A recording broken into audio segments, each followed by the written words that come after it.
Kudapan bernama bakso pasti sudah tidak asing lagi di lidah masyarakat Indonesia.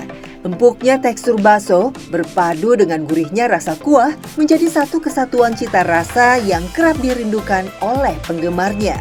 Ketenaran bakso tak hanya di seluruh Indonesia. Cita rasanya juga sudah bisa dirasakan di belahan bumi lainnya, tak terkecuali di kota Jeddah, Arab Saudi.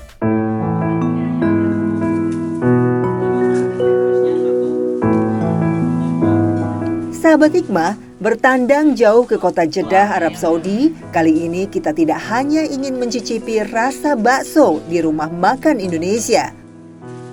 Tepat di warung bakso inilah ada sosok tenaga kerja Indonesia yang mengais rejeki dengan menjadi pelayan warung bakso. Dia adalah Rahmat atau akrab dipanggil Aceng.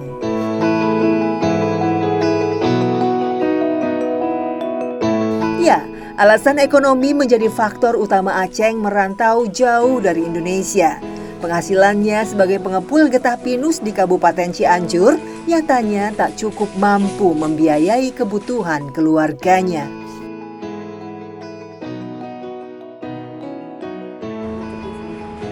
Dulu tani pernah juga bekerja sebagai pengepul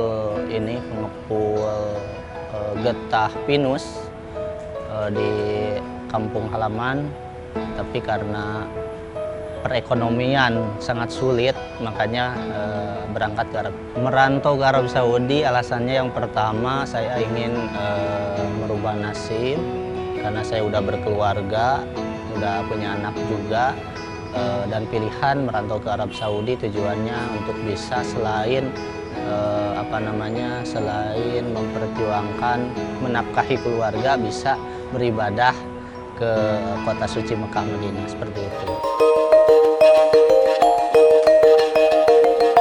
Namun rintangan demi rintangan harus dilalui Aceng saat dirinya memutuskan untuk merantau ke negeri Arab.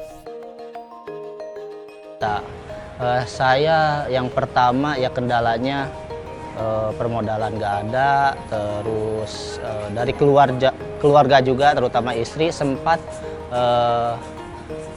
menahan gitu, sempat menolak untuk saya berangkat ke Arab Saudi. Bahkan demi modalnya terkumpul untuk merantau, pria lulusan SD ini harus merelakan 4 kambingnya dijual. Dana sebesar 15 juta rupiah menjadi modal utama Aceng yang harus diserahkan kepada pihak sponsor. Oh, sangat luar biasa ya. Sebelumnya saya punya hewan di Indonesia. Maksudnya saya pernah punya kambing, sampai kambing saya dijual.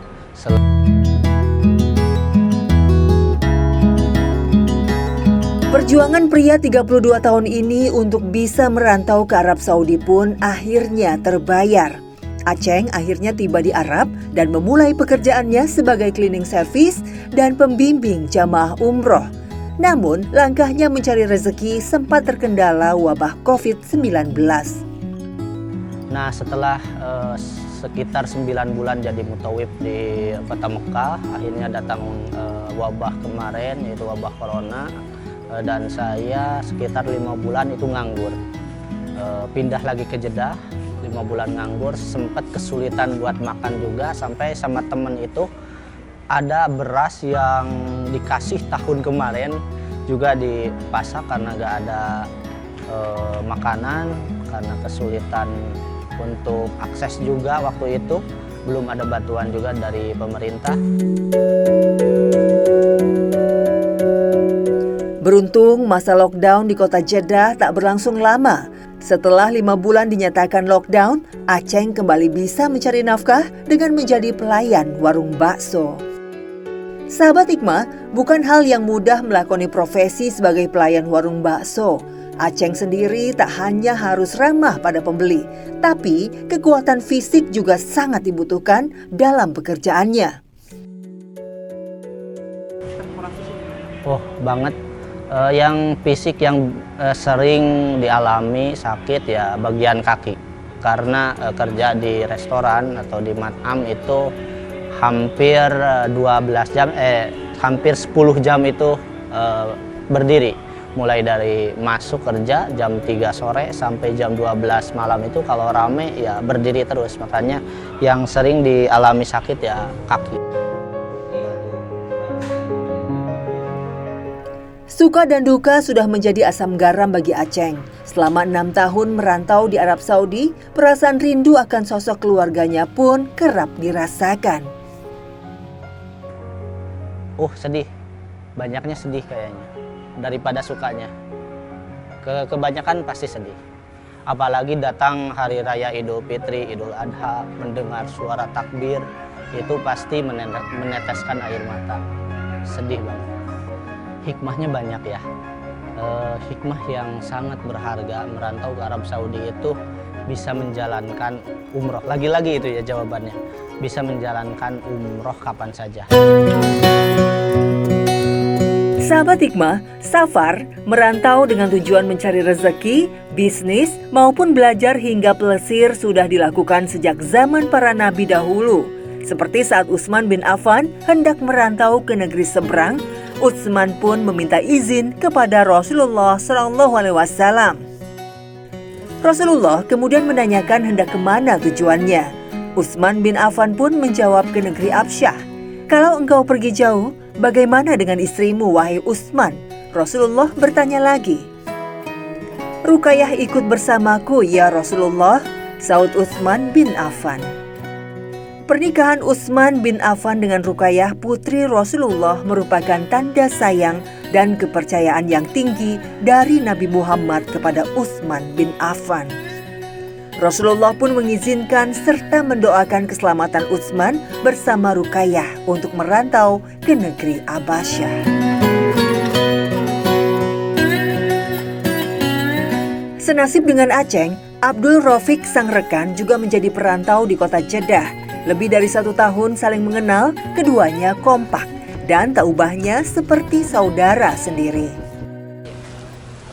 Dia ini orangnya humoris dia, terus cekatan, dan satu lagi rajin ibadah dia. Susah senang bareng di sini ya. Satu kerjaan gini ya kadang kita main-main juga ke rumahnya dia, main-main cari saudara sama Kang Aceng. Kadang kita main ke rumah Kang Aceng main ke rumah kita. Waktu 6 tahun di tanah rantau bukanlah waktu yang sebentar bagi Aceng. Banyak pengorbanan yang sudah dirasakannya manakala harus mengadu nasib di negeri orang. Meski demikian, asa untuk bisa kembali ke tanah air terus membara. Karena sebaik-baiknya tanah rantau, jelas masih lebih baik berada di rumah sendiri.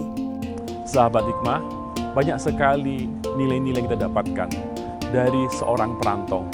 Pedagang dari jauh, dari Minang, dari Papua datang ke Jakarta, dari Jakarta malah ke Jepang dan lain sebagainya.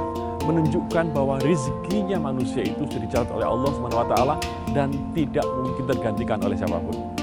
Rezeki Allah tidak mungkin salah alamat. Dan rezeki Allah bisa jadi ada di sekitar kita ataupun mungkin ada jauh di antara kita, tapi kita diberikan kekuatan untuk meraihnya. Artinya, ingat, seperti halnya seekor cecak. Dia tidak bisa terbang, dia tidak bisa melompat jauh, tapi dia mampu untuk menangkap seekor lalat yang bisa terbang. Artinya, semuanya tergantung dari diri kita semuanya. Apapun yang kita lakukan, kalau niati untuk keluarga, untuk kebaikan kita semuanya, maka Allah akan memberikan rezeki yang barokah bagi kita semuanya. Menggali hikmah, menuai